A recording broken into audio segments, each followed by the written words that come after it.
Thanks for joining. Chaitanya గారు, ఈ ఏదైతే సాక్షిలో వచ్చినటువంటి ఒక కథనాన్ని బేస్ చేసుకొని యాక్చువల్గా ఇది ప్రీ ప్లాన్డ్.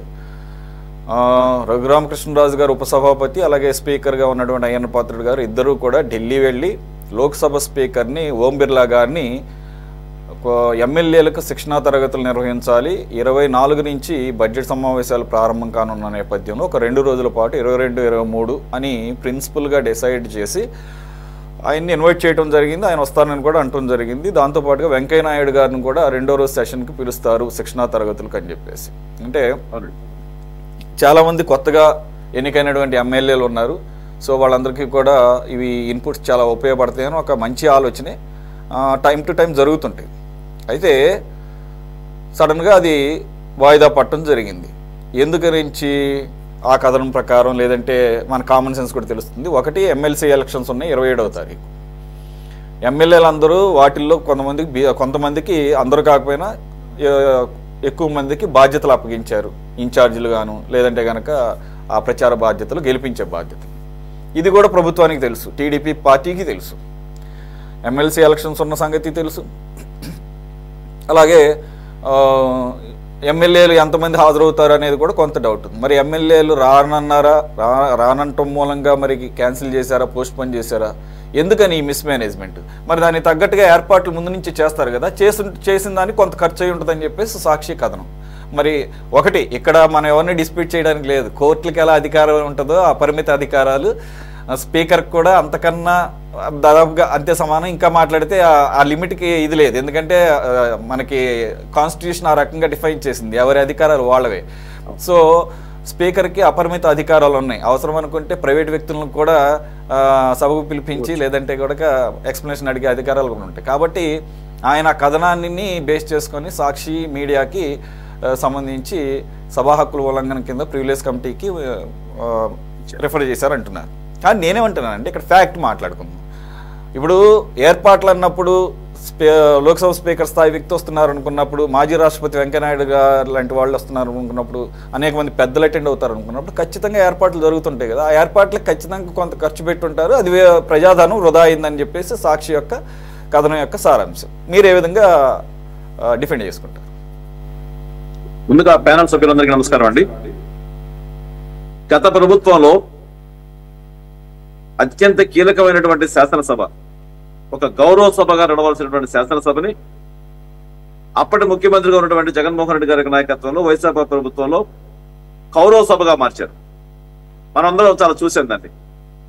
అటువంటి వాతావరణాల నుంచి తిరిగి మళ్ళీ శాసనసభ ఒక గౌరవ సభగానే కొనసాగాలి, ప్రజలకు ఉపయోగపడాలి, ప్రజా సమస్యలు చర్చించబడాలి, వాటిని పరిష్కరించబడాలి, వాటికి సంబంధించినటువంటి చట్టాలు ఆమోదింపబడాలని చెప్పిన ఆలోచనతో ఒక పెద్ద ఎత్తున ఒక బడ్జెట్ సమావేశాలు మనం నిర్వహించుకుంటున్నాం.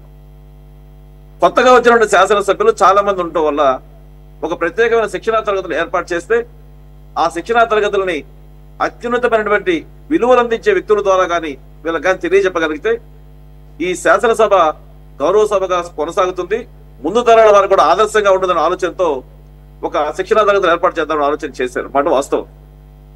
దానికి లోక్సభ స్పీకర్ కానీ వెంకయ్య నాయుడు గారు కానీ ఇన్వైట్ చేసిన మాట కూడా వాస్తవమే. అయితే ఉన్నటువంటి పరిస్థితుల్ని పరిశీలించిన తర్వాత ఇప్పుడు ఈ శిక్షణా తరగతులు కుదరవని చెప్పిన ఆలోచన వచ్చిన తర్వాత వాటిని రద్దు చేసుకున్నారు. వీటి కోసంగా ప్రత్యేకంగా ఎక్కడా ప్రత్యేకంగా ఖర్చులు పెట్టిన సందర్భాలు లేవు. సాక్షి పేపర్లో రాసినట్టుగా వాళ్ళకి కావాల్సిన గిఫ్ట్లు కొన్నారనో, శిక్షణా తరగతులు పెద్ద ఎత్తున కోట్ల రూపాయల ప్రజాధనం దుర్వినియోగం చేశారనో ఇవన్నీ ఎక్కడా జరిగినటువంటి సందర్భాలు లేవు. ఆ విషయాన్ని చాలా క్లియర్ గా శాసనసభలో కూడా చెప్పడం జరిగింది. కావాలని పనిగట్టుకుని ప్రభుత్వం పైన బురద జల్లడం కోసమో, గత పాలకులు చేసుకున్నటువంటి తప్పుల్ని, వాళ్ళ ప్రభుత్వంలో వాళ్ళు అనుసరించిన విధానాలు శాసనసభలో కావచ్చు, శాసన మండలిలో కావచ్చు జిప్పులిప్పదీస్తామని చెప్పిన వాళ్ళు, అదేవిధంగా శాసనసభలో అత్యంత అవహేళనగా మాట్లాడినటువంటి వాళ్ళు, వ్యక్తిగత దోషణలు చేసినటువంటి వాళ్ళు, సాక్షాత్తు ప్రతిపక్ష నాయకుడిని అత్యంత దారుణంగా అవమానపరిచినటువంటి వ్యక్తులు శాసనసభ మొత్తాన్ని, ఆ సభను మొత్తాన్ని అవమానపరిచారు. వీళ్ళు ఏ ఒక్కరోజు కూడా ప్రజా సమస్యల మీద మాట్లాడకపోగా కేవలం శాసనసభని ప్రతిపక్షాల యొక్క అవహేళన కోసంగా వాడుకొని రాష్ట్రాన్ని బస్టు పట్టించినటువంటి వ్యక్తులు ఈ రోజు మళ్ళీ శాసనసభలో పెట్టినటువంటి ఖర్చుల గురించి, అక్కడ జరుగుతున్నటువంటి అంశాల గురించి మాట్లాడటం చాలా దుర్మార్గంగా ఉంది. ఖచ్చితంగా చెప్తున్నాం, ఈ శాసనసభలో శిక్షణా తరగతుల కోసంగా ప్రభుత్వం నుంచి ఎటువంటి దుర్వినియోగమైన నిధులు జరగలేదు. దానికి సంబంధించినటువంటి ఆధారాలు ఉన్నాయి. నిజంగా సాక్ష్య పత్రికకి అటువంటి ఆధారాలు ఏమైనా ఉండుంటే, సాక్ష్య పత్రిక కేవలం తెలుగుదేశం ప్రభుత్వాన్నో కూటమి ప్రభుత్వాన్నో నిందించడం కోసంగా, ప్రజల ముందు ఏదో తప్పు చేశామని చెప్పి చెప్పడం కోసంగా వాళ్ళకు ఒక పత్రిక, ఒక టీవీ ఉంది కాబట్టి వాళ్ళు ఇష్టం వచ్చినట్టు మాట్లాడుతూ కూర్చోవడానికి ఇది వాళ్ళని చూస్తూ వదిలేయడానికి ఈ ప్రభుత్వం చేతగాని ప్రభుత్వం కాదు. ఖచ్చితంగా స్పీకర్ గారు నిర్ణయం తీసుకున్నారు, ప్రజలకి అన్ని విషయాలు తెలియాలని. ప్రివిలేజ్ కమిటీకి ఒక నివేదిక ఇస్తే వీళ్ళకి వచ్చిన భయం ఏంది? వచ్చి చెప్పండి. సాక్షి పత్రిక నిజంగా వాళ్ళు రాసిన రాతలు నిజమైతే, ఆ రాతల్లో వాస్తవాలుంటే వచ్చి నిరూపించుకుంటుంది కదా. నిరూపించుకోవాల్సిన బాధ్యత సాక్షి పేపర్ మీద ఉంది, సాక్షి పేపర్ యాజమాన్యం మీద ఉంది, ఆ సాక్షి పేపర్ను మోస్తున్నటువంటి వైకాపా కూడా ఉంటుంది. కాబట్టి ఈ ప్రభుత్వం, కూటమి ప్రభుత్వం ఏర్పడిన తర్వాత ఈ కొద్ది రోజుల కాలంలో శాసనసభ యొక్క ఔన్నత్యాన్ని పెంచడం కోసం, శాసనసభ ఇది గౌరవ సభ నిరూపించడం కోసం అనేక విధాలుగా వాళ్ళకు ఉన్నటువంటి శాసన సభ్యుల్ని తయారు చేస్తా ఉన్నారు. అవసరమైతే ఏ విధంగా మాట్లాడాలి, గత ప్రభుత్వాల యొక్క సాంప్రదాయాలు ఏ విధంగా కొనసాగించాయి, అనేక ఉదాహరణలు తీసుకుని ముందుకు పోతున్నట్టు ప్రభుత్వం కూటమి ప్రభుత్వం. అంతేగాని ఎక్కడ కూడా ఎటువంటి పరిస్థితుల్లో ప్రజాధనాన్ని దుర్వినియోగం చేయడం కోసంగా ఈ ప్రభుత్వం సిద్ధంగా లేదు. శాసనసభలో ఖర్చు పెడుతున్న ప్రతి ఒక్క పైసా, ప్రతి ఒక్క రూపాయి కేవలం ప్రజల యొక్క అవసరాల కోసం, ప్రజా సంక్షేమం కోసం, ప్రభుత్వం పనిచేస్తున్న విధానాలు ప్రజలకు తెలియజేయడం కోసం ఖర్చు పెట్టిందే తప్పితే సాక్షి పత్రిక రాసుకున్న విధంగా ఏ ఒక్క రూపాయి కూడా దుర్వినియోగం కాలేజీ చెప్పి తెలియజేస్తా ఉన్నాం. ఈ రోజు ఇచ్చినటువంటి ప్రివిలేజ్ కమిటీలు ఇచ్చినటువంటి ఫిర్యాదు వాస్తవమైంది. అది తప్పైతే నిజంగా సాక్షి పేపర్ కి అటువంటి ఆధారాలు ఉండుంటే చాలా ధైర్యంగా ముందు పెట్టొచ్చు, ప్రభుత్వాన్ని ఇది చూపొచ్చు, తప్పులేదు. అటువంటి ఏవి లేవు కాబట్టి ఈ రోజున సాక్షి పేపర్ భయపడతా ఉంది. ఇక్కడ ఒకటి ప్రజాధనం వృధాగా ఖర్చు పెట్టారు, కోట్ల రూపాయలు వృధా చేశారు అనేది ఒక అంశం అయితే, రెండు లోక్సభ స్పీకర్ ఓం బిర్లా గారు ముందు వస్తానని ఒప్పుకున్న తర్వాత ఇక్కడ ఏర్పాట్లు వాటిని పరిశీలించడానికి వచ్చి చూసినటువంటి బృందం చెప్పిన మేరకు ఆయన రాకూడదని డిసైడ్ అయ్యారు. ఆయన రానంటం మూలంగా పరుగు పోతుందని చెప్పేసి పోస్ట్ పోన్ చేశారు అనేది కూడా ఆ కథనం సారాంశం. కూటమి ప్రభుత్వంలో ఏదో రకాల చీలికలు పెట్టాలని ఆలోచనతో వైకాపా అనేక రకాల ఇతుగలు వేస్తుండొచ్చండి. నిజంగా అమరావతిలో ఏర్పాట్లు బాగలేవనుకుంటే దాని కారకులు ఎవరవుతారు? మొదటి కారకులు ఎవరవుతారండి? వైకాపా కదా. లాస్ట్ 5 సంవత్సరాల్లో అమరావతి అనే మహానగరాన్ని, ఒక రాజధాని నిర్మాణాన్ని నిర్వీర్యం చేస్తూ, అమరావతిలో ఈ 5 సంవత్సరాలు ఏర్పాటు కావాల్సిన అనేక కట్టడాలను నిర్వీర్యం చేస్తూ, కూల్చేస్తామని బెదిరిస్తూ, అసలు ఇక్కడ రాజధాని లేదని చెప్పని ఆంధ్రప్రదేశ్ యొక్క ఔన్నత్యాన్ని దెబ్బతీస్తూ అమరావతి అనే ఒక రాజధాని లేకుండా చేసినటువంటి దౌర్భాగ్యం ఈ రాష్ట్రంలో ఎవరికైనా దక్కద్దంటే అది వైకాపాకే దక్కద్ది. అంతకుముందు 5 ఏళ్లలో అమరావతిని సుందరంగా తీర్చిదిద్దుతూ ముందుకు వచ్చాం. ఈ 5 ఏళ్లలో మరింత సుందరంగా తీర్చిదిద్దుతారు. ఖచ్చితంగా చంద్రబాబు నాయుడు గారి పరిపాలనలో రాజధానిని ప్రపంచానికి తగ్గట్టుగా ఒక గొప్ప రాజధాని నిర్మాణం జరగద్ది. ఇప్పుడున్నటువంటి పరిస్థితుల్లో శిక్షణా తరగతులకు వచ్చే వ్యక్తులు అమరావతి చుట్టుపక్కల వాతావరణాన్ని చూసుకొని రారండి. కేవలం లోక్సభ స్పీకర్ గారికి ప్రత్యేకమైనటువంటి కార్యక్రమాలు ఉండటం వల్ల ఆయన రాలేమని చెప్పారు. దానికి తగ్గట్టుగా ఇక్కడున్న పరిస్థితులను బట్టి శిక్షణా తరగతులు పోస్ట్ పోన్ కాబట్టి, పోస్ట్ పోన్ అయిపోయిన తర్వాత ఓం బిర్లా గారు ఇక్కడికి వచ్చి ఏం చేస్తారండి? శిక్షణా తరగతుల కోసం పిలుచుకొచ్చుకుందాం అనుకున్నారు. శిక్షణా తరగతులే రద్దు కాబడినప్పుడు ఓం బిర్లా గారు ఏ అవసరాల కోసం ఇక్కడికి వస్తారు? కనీసం ఆ అవగాహన అయినా సరే వైకాపా నాయకులకు, వైకాపా సంబంధించినటువంటి ఎమ్మెల్యేలకు ఉంటే సాక్షి పత్రికలో వాళ్ళు ఇష్టం వచ్చినటువంటి రాతలు రాయించరు. వాళ్ళ మానస పత్రిక, వాళ్ళ కరపత్రం, వాళ్ళకున్న ఛానల్స్ అవి నిరంతరం చేసే పని ఒకటే, కూటమి ప్రభుత్వం పైన దుమ్మెత్తిపోయాలా, కూటమి ప్రభుత్వం పైన ప్రతిరోజు ఏదో ఒకటి అబండాలు వేయాలా, ప్రతిరోజు ఏదో ఒక నిందలు వేయాలా. ఈ నిందలన్నీ ప్రజలు నమ్మతారనుకుంటే వాళ్ళ భ్రమే. బాజీ గారు, మీ అబ్జర్వేషన్ ఏంటి? మీరు చూసారా మనం మరి ఆ కథనాన్ని చదివి ఉంటే గనక ఖర్చు వరకు ఓకే, కానీ సరే ఆ ఖర్చు కూడా ఆ స్థాయిలో కోట్ల రూపాయలు పెట్టారా లేదా, ముందస్తు ఏర్పాటు కొన్ని అయితే చేస్తారు సరే, అది దానికన్నా కూడా ఏదైతే ఓం బిర్లా గారు రానన్నారు, దానికి కారణం ఏంటంటే అమరావతిలో ఏం లేదు, ఒక 4-5 బిల్డింగ్లు మాత్రమే ఉన్నాయని కూడా ఆ కథనంలో ఉంది. అది కొద్దిగా దాన్ని ఏమంటారని సత్యదూరంగా కనపడుతుంది. ఇక ఖర్చు గురించి ఇచ్చారా లేదా, ఓవరాల్గా మొత్తం కథనాన్ని బేస్ చేసుకొని ఇప్పుడు ప్రివిలేజ్ కమిటీకి రెఫర్ చేశారా అనేది చూడాలి. ఓవరాల్గా స్పీకర్ గారు తీసుకున్నటువంటి నిర్ణయం, దాన్ని ఎవరు క్వశ్చన్ చేయలేరు. So what is your observation based on that story given in the Sakshi పత్రికలో వచ్చిన కథనం అయితే ఎగ్జాగరేషన్ చేసి రాసినట్టుగా అనిపిస్తా ఉందండి. ఎందుకంటే అన్ని కోట్లాది రూపాయలు ఖర్చు ఒక మీటింగ్ కండక్ట్ జరిగితే దాని మీద ఖర్చు అవుతుంది, కానీ ప్రతిపాదనలకి కోట్లాది రూపాయలు ఖర్చు ఎందుకు అవుతుందండి?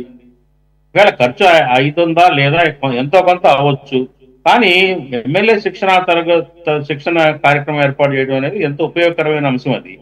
ఎందుకంటే ఈ 16వ అసెంబ్లీలో ఆంధ్రప్రదేశ్లో ఇప్పుడు 88 మంది కొత్త ఎమ్మెల్యేలు ఉన్నారు, ఇంక్లూడింగ్ పవన్ కళ్యాణ్ గారు, నారా లోకేష్ గారితో సహా 88 మంది కొత్త ఎమ్మెల్యేలు ఉన్నారు. వాళ్ళకి ఏంటంటే శాసనసభ ప్రొసీడింగ్స్, అట్లాగే క్వశ్చన్ అవర్స్, 0 అవర్స్, అట్లాగే మరి ఎట్లా వ్యవహరించాలి శాసనసభలో, మరి సమస్యల మీద ఎలా స్పందించాలి, ఇవన్నీ కూడా కొత్త ఎమ్మెల్యేలకి అవగాహన కల్పించడం, శిక్షణా తరగతులు 2 రోజుల పాటు ఏర్పాటు చేయడం అనేది చాలా అవసరమైన కార్యక్రమం, ఎంతో మంచి కార్యక్రమం. కాబట్టి దాన్ని కూడా విమర్శించి పొలిటిసైజ్ చేయడం అనేది అది కరెక్ట్ కాదు.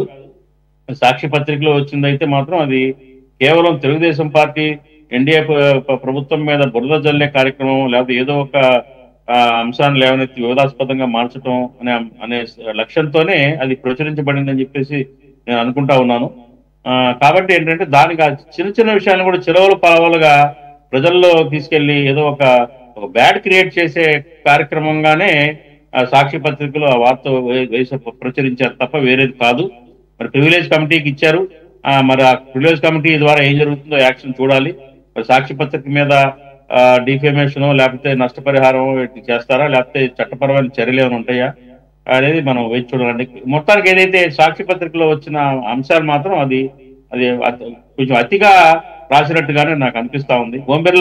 ఓం బిర్లా గారు ఆయన ఇట్లాంటి కార్యక్రమాలకి రాను అని చెప్పడం, అది సరే అమరావతిలో ఏముందో ఏమి లేదో అమరావతిలో పెట్టరు కదా, పొలాల్లో పెట్టరు కదా, పొలాల్లో టెంట్లు వేసి పెడతారా? లేదు కదా. దానికి హాల్స్ ఉన్నాయి, చక్కగా సెక్రటరియట్ ఉంది, హాల్స్ ఉన్నాయి, లేకపోతే ఎక్కడో నగరంలో ఏదో ఒక ఫంక్షన్ హాల్లోనో ఎక్కడో పెడతారు.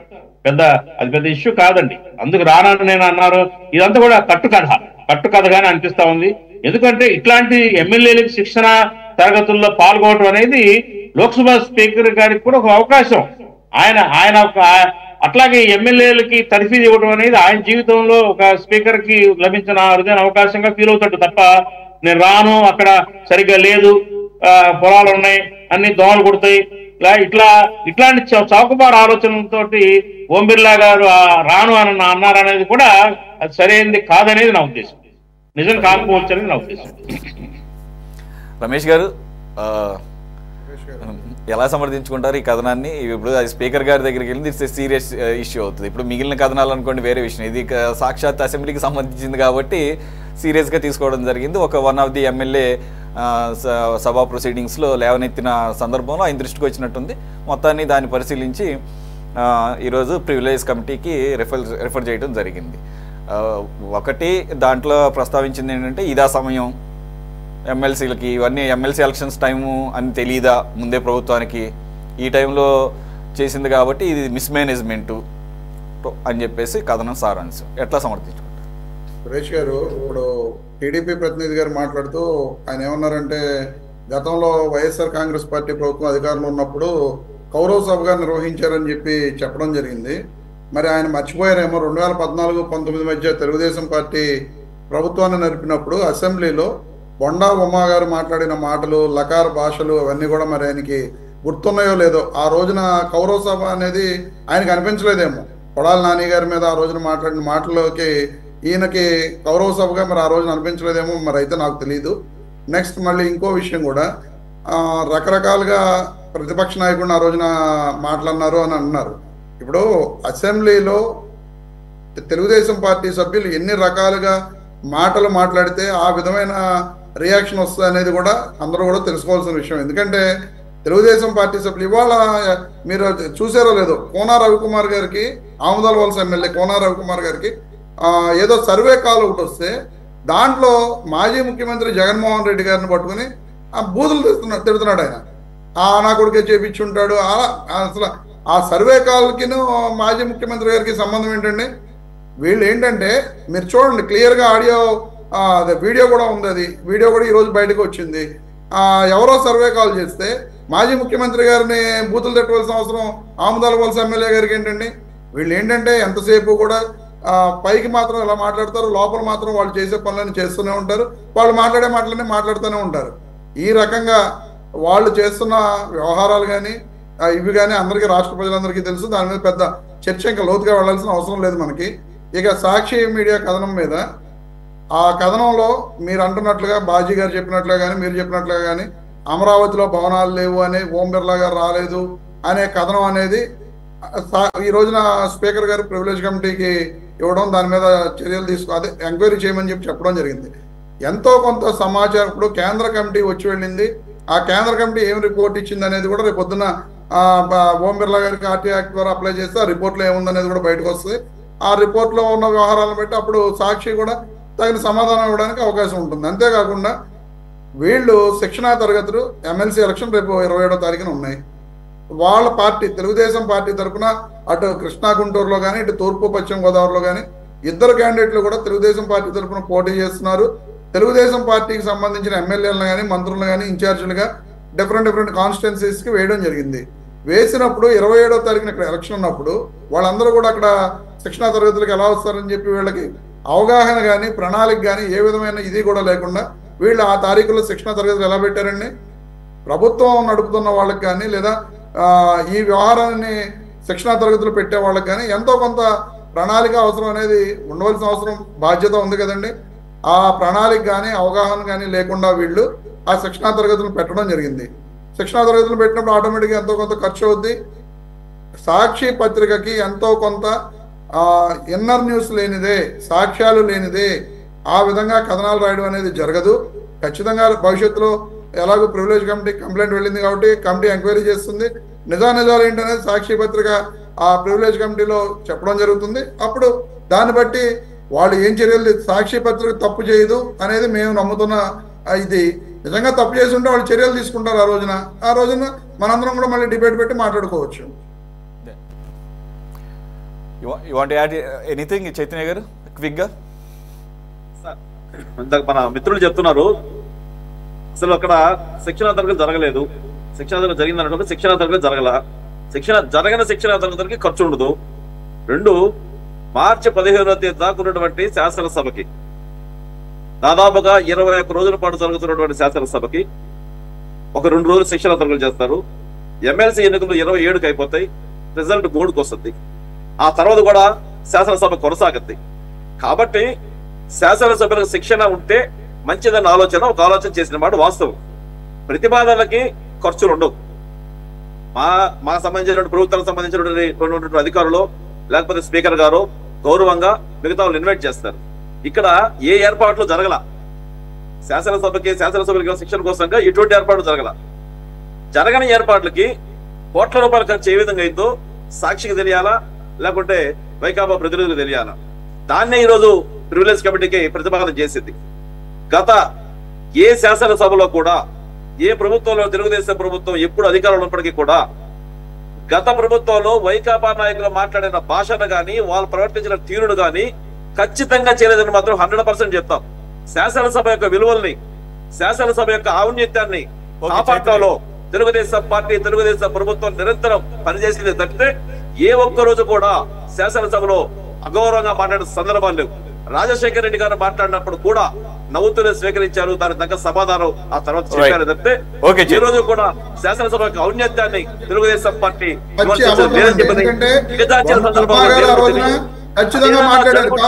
శాసనసభ యొక్క గౌరవం కానీ ఈ రాష్ట్రంలో ప్రజల దగ్గర అపహాస్యం జరిగిందంటే గత 5 ఏళ్లలో జరిగింది. అంత దుర్మార్గమైన భాష, అంత దుర్మార్గమైన వ్యక్తులు, అంత దుర్మార్గంగా ప్రవర్తించే తీరు, ఆఖరికి ఈ రోజు ఉన్నటువంటి శాసన స్పీకర్ గారిని కూడా వాళ్ళు మాట్లాడేటువంటి తీరు చూస్తే అత్యంత దుర్మార్గంగా ఉంటుంది తప్పితే ఈ విషయాల నుంచి కాబోయేటువంటి శాసనసభ్యులు ఒక చెడు నేర్చుకోకూడదని, సగౌరవంగా ఉండాలని చెప్పని, శాసనసభలో ఏ భాష అయితే వాడాలో ఆ భాష నేర్పించాలని ఉద్దేశంతో శిక్షణా తరగతుల కోసం కొత్తగా వచ్చినటువంటి ఎమ్మెల్యే శిక్షణా తరగతులు ఉంటే వాళ్ళ యొక్క అనేక ఉదాహరణల ద్వారా గతంలో జరిగినటువంటి అనేక ఉదాహరణలు తీసుకుని ప్రజలకు ఒక మంచి సందేశాలను ఇస్తారు, ప్రజల పక్షాన పోరాటం చేస్తారు, ప్రజల యొక్క సమస్యలను ముందుకు తీసుకొచ్చి ప్రజలకు కావాల్సిన సంక్షేమాన్ని ఆమోదింప చేసుకునే విధంగా పనిచేస్తున్న ఆలోచనతో శిక్షణా తరగతులు అనుకున్నారు. కానీ అవి తర్వాత రద్దయినాయి. దీనికి ఎటువంటి ప్రతిపాదన జరగలేదు. శాసనసభ యొక్క గౌరవాన్ని నిలబెట్టిన పార్టీలలో తెలుగుదేశం పార్టీ ప్రధానమైన పార్టీని తెలియజేస్తూ శాసనసభ గౌరవాన్ని నాశనం చేసిన వాళ్ళు ఎవరైనా ఉన్నారంటే అది వైకాపా అని చెప్పి ఖచ్చితంగా చెప్తున్నాం. ఇక మళ్ళీ ఆ అంశాల్లోకి వెళ్ళదు. ఇంతకుముందు ఎలా జరిగేది, ఎవరెవరు ఏం మాట్లాడారు, ఇప్పుడు మనం ఇది ఓన్లీ శిక్షణా తరగతులు, దానికి ఏమైనా ఖర్చు అయిందా, దాని మీద ప్రివిలేజ్ కమిటీకి ఇచ్చిన దాని మీద మనం మాట్లాడుకుంటున్నాం. Right, anyway we are short of time. Krishnanjali గారు ప్లీజ్ కంక్లూడ్ సార్. సురేష్ గారు, ఇక్కడ అసెంబ్లీ ప్రివిలేజ్ కమిటీకి సాక్షికి సంబంధించినటువంటి వార్తా కథనం వెళ్ళటం కూడా ఎప్పుడు ప్రతి టర్మ్లో కొత్త ప్రభుత్వం ఏర్పడినప్పుడల్లా కొంతమంది కొత్త వాళ్ళు ఎమ్మెల్యేలు ఎన్నికవుతూ ఉంటారు. ఆ నేపథ్యంలో ఈ విధమైనటువంటి శిక్షణా తరగతులు సర్వసాధారణం. నాకు తెలిసి బహుశా చంద్రబాబు నాయుడు ముఖ్యమంత్రిగా ఉన్నప్పుడు ఇది మొదలు పెట్టారేమో అనుకుంటున్నాను. 95 ఆ టైం కొద్దిగా ఎక్కువగా జరగడం అనేది ఇది మంచిదే కూడా, తప్పు కూడా ఏం కాదు, అది అవసరం కూడా. శిక్షణ అనేటువంటిది అసలు అసెంబ్లీ కొత్తగా సంబంధించినటువంటి వ్యవహారాలు, అదేవిధంగా అసెంబ్లీలో ఏ తరహా అంశాలు చర్చకు జరగాలి, ఏంటి ప్రజలు ఏం కోరుకుంటున్నారు మన నుంచి అనేటువంటి ఇలాంటివన్నీ కూడా కొన్ని ఎథిక్స్ ఇవన్నీ కూడా చెప్పడానికి కనీసం ఆ సమయంలో అన్న వాళ్ళు వింటారు. ఇది మంచి ఆలోచన. అయితే ఒకవేళ అలాంటి ఆలోచనల వెనక ప్రతి కార్యక్రమం మంచిదే ఉంటుందండి ప్రభుత్వం చేసేది, దాని వెనకాల కరప్షన్ కూడా ఉంటుంది. ఆటోమేటిక్ గా మనిషి వెనకాల నీడ ఉన్నట్టుగా ఆటోమేటిక్ గా కరప్షన్ ఉంటుంది. కరప్షన్ అనేది దాన్ని క్వశ్చన్ చేస్తే, సాక్షి క్వశ్చన్ చేసింది అనుకోండి, ఇప్పుడు జరిగితే కరప్షన్ ఉంది ఇలాగా పలానా వీటిల్లో జరిగిందనండి. ఇప్పుడు మొన్న వరదలు వచ్చాయి విజయవాడకి, వరదలు వచ్చే సమయంలో ప్రభుత్వం బాగా ఆదుకున్నది, ఇవన్నీ జరిగాడు. ఆ టైంలో సాక్షి ఏమి లేకపోతే వైఎస్ఆర్ కాంగ్రెస్ పార్టీ ఏం తీసుకొచ్చింది, అగ్గిపెట్లకు ఎన్ని కోట్లు ఖర్చు చేశారు, కొవ్వొత్తులకు ఎన్ని కోట్లు ఖర్చు చేసి, ఇలా వాళ్ళ లైన్ వాళ్ళు తీసుకుంటారు. ఇక్కడ సాక్షి కథనం కూడా కరప్షన్ జరిగింది అనేది కాదు. అక్కడ ఏంటంటే ప్లానింగ్ సరిగా లేకపోవడం మూలంగా కోట్లు ఖర్చు, దుర్వినియోగం జరిగేయాలో ఇది ఉంది అనేటువంటి దాని మీద. ఒకవేళ ప్రభుత్వ ధనానికి సంబంధించినటువంటి దుర్వినియోగం జరిగేటువంటి విధంగా వీళ్ళ ప్రణాళికలు ఉన్నాయి అని రాసినందువల్ల రాయటమే తప్పేం కాదండి. రేపు పొద్దున ప్రివిలేజ్ కమిటీ ఖచ్చితంగా పిలుస్తుంది. ఎందుకంటే ఇది అసెంబ్లీకి సంబంధించినటువంటి వ్యవహారం. పిలిస్తే వాళ్ళు ఇప్పుడు ఇందాక రమేష్ గారు ఒక మాట చెప్పారు, ఎలాగూ వాళ్ళకి అసలు ఏమేం ప్రణాళికలు రూపొందించారు, ఎంత ఖర్చు పెట్టాలనుకున్నారు, దానికి వాస్తవంగా ఎంత ఖర్చు అయింది, ఇవన్నీ కూడా అన్ని ఆధారాలతో సహా గవర్నమెంట్ ఇవ్వాల్సిందే. వాళ్ళకి ఇచ్చిన తర్వాత వాళ్ళు రాసిన కథనం కరెక్టే అని ఉందనుకోండి, అసెంబ్లీ కూడా ఏం చేయలేదు. ఎందుకంటే భారత రాజ్యాంగంలోని ఆర్టికల్ 19(1)A ప్రకారంగా భావ ప్రకటన స్వేచ్ఛ ఏదైతే ఉందో అదే విషయాన్ని మీడియా ఉపయోగించుకొని ప్రభుత్వం చేసేటువంటి తప్పులు, పొరపాట్లు, కరప్షన్ ని వెలికి తీయటం అనేటువంటిది, ఎత్తి చూపటం అనేటువంటిది బాధ్యత, మీడియా బాధ్యత. ఇది వైఎస్ఆర్ కాంగ్రెస్ పార్టీ ఇది కాబట్టి సాక్షి అనేటువంటి విధంగా వాళ్ళు కొన్ని ఎగ్జాగరేషన్ చేస్తే రాస్తే రాయొచ్చు, రేపొద్దున వాళ్ళు సమాధానం చెప్పుకుంటారు అక్కడ. అలాగని ఎగ్జాగరేషన్ ఇప్పుడు ఏమైంది, మీడియా ఇప్పుడు కొన్ని మీడియాలో ఒక పార్టీకి, కొన్ని మీడియాలో ఒక పార్టీకి ఈ విధంగా వత్తాసు పలికేటువంటి పరిస్థితిలో మీడియాలకు కూడా ఈ రోజున పొలిటికల్ ఎజెండాలు ఏర్పడినటువంటి పరిస్థితిలో ఎవరిని మనం కరెక్ట్ గా ఉన్నారని చెప్పలేనటువంటి పరిస్థితి ఉంది. నేను ఇంకొకటి కూడా ఏమంటా అంటే, కరప్షన్ కింద జరిగి ఉంటే లేదా ఆలోచనలు చేసి ఉంటే ప్రణాళికలే ఒకవేళ ప్రజాధనం దుర్వినియోగం విధంగా జరిగేటువంటి విధంగా వీళ్ళు చేసి ఉంటే అది ఖచ్చితంగా ఆక్షేపణీయమైనటువంటి అంశమే. అదేమి లేదు మేమంతా సిన్సియర్ గా ఉన్నాము అనేటువంటి దాని మీద వీళ్ళేం చెప్పుకొని అక్కర్లా, వాళ్ళు వచ్చి ప్రూవ్ చేయాలి ఏ విధమైనటువంటి తప్పుడు ఆలోచనలు ఉన్నాయి, తప్పుడు ప్రణాళికలు రూపొందించారని ప్రూవ్ చేయాల్సింది ఇప్పుడు బాధ్యత సాక్షి వాళ్ళది. కాబట్టి రేపొద్దున వాళ్ళు ఏం ప్రూవ్ చేసుకుంటారో చూడాలి. రెండో అంశం ఏంటి అని అంటే, ఈ సాక్షి అన్న తర్వాత టార్గెట్ ఎవరికి, అధికార పక్షానికి. అధికార పక్షం అంటే ఇప్పుడు అధికార పక్షం అని అంటే స్పీకర్ అయినా లేకపోతే అసెంబ్లీ అయినా ఎవరున్నారు, అధికార పక్షం వాళ్లే కదా. కాబట్టి బయట ఎవరు మాట్లాడతారు, మీడియా వైసీపీ మాట్లాడినా లేకపోతే ఇంకోటి మాట్లాడినా వాళ్ళకి తరపున వాళ్ళకి సపోర్ట్ ఇచ్చేది సాక్షినే. ఇప్పుడు సాక్షి మీద ఇలాంటిది వేశారనుకోండి, ప్రివిలేజ్ కమిటీకి పిలిచారు, ఒకవేళ వచ్చిందే రేపొద్దున ఏమైతే తెలియదు, ముందు అసలు భయపెట్టడానికైతే ఒకటి పనికి వచ్చేటువంటి అంశం కదా. వీళ్ళు ఉన్నారు కాబట్టి ఈ విధంగా అరే సాక్షిని పిలిచారు లేనిపోయి మనకెందుకని కొంత ప్రభుత్వం మీద ఎవరన్నా విమర్శలు చేసేవాళ్ళు కొంత భయపడేటువంటి వెనక జంకేటువంటి అవకాశం ఉండొచ్చు. ఇది కూడా ఒక పొలిటికల్ స్ట్రాటజీ కూడా అయి ఉండొచ్చు. ఎందుకంటే మీడియాలని భయపెట్టడం అనేటువంటిది వైసీపీ ప్రభుత్వం ఉన్నప్పుడు కూడా చేసింది. అసెంబ్లీకి రాకుండా కొన్ని ఛానల్స్ ని వాళ్ళు నియంత్రించినటువంటి పరిస్థితి ఉంది. ఈనాటి దగ్గర నుంచి ముఖ్యమైనటువంటి ఛానల్స్ ని అసెంబ్లీలోకి రానికుండా అడుగుపెట్టింది చిన్న కారణంతో, చాలా చిన్న కారణంతో. ఇప్పుడు వీళ్ళు కూడా అలాంటి ఇప్పుడు ఆంధ్రప్రదేశ్ లో కొన్ని ఛానల్స్ అసలు ప్రసారాలు లేకుండా నిలిపేసినటువంటి పరిస్థితి. అంటే ప్రభుత్వాలు వేరు, రాజకీయ పార్టీలు వేరు, అలా వ్యవహరించట్లేదండి వీళ్ళు. అధికారంలోకి రాగానే రాజకీయ పార్టీ లాగా ప్రభుత్వాలు కూడా వ్యవహరిస్తున్నాయి. ఇది కొంత బాధాకరమైనటువంటి విషయం. దీంట్లో మీడియా అత్యుత్సాహం కూడా ఉండటం వల్ల మీడియాల తరపున కూడా మనం కూడా మాట్లాడలేనటువంటి పరిస్థితి ఉంది. ప్రివిలేజ్ కమిటీకి సాక్షిని పిలవటం అనేటువంటిది వాళ్ళు ఏ విధంగా అయితే పిలిచారో వీళ్ళు రాసినందువల్ల వీళ్ళు తప్పని మనం ఇప్పుడు జడ్జి చేయలేం. భవిష్యత్తులో ఏం జరిగిందో చూద్దాం. థ్యాంక్స్ ఫర్ జాయినింగ్ కృష్ణాంజలి గారు, చైతన్య గారు, బాజీ గారు అండ్ రమేష్ గారు. ఇది వాళ్ళ టాప్ డిబేట్. మరో అంశంతో మళ్ళీ కలుద్దాం. Stay tune to city 24/7.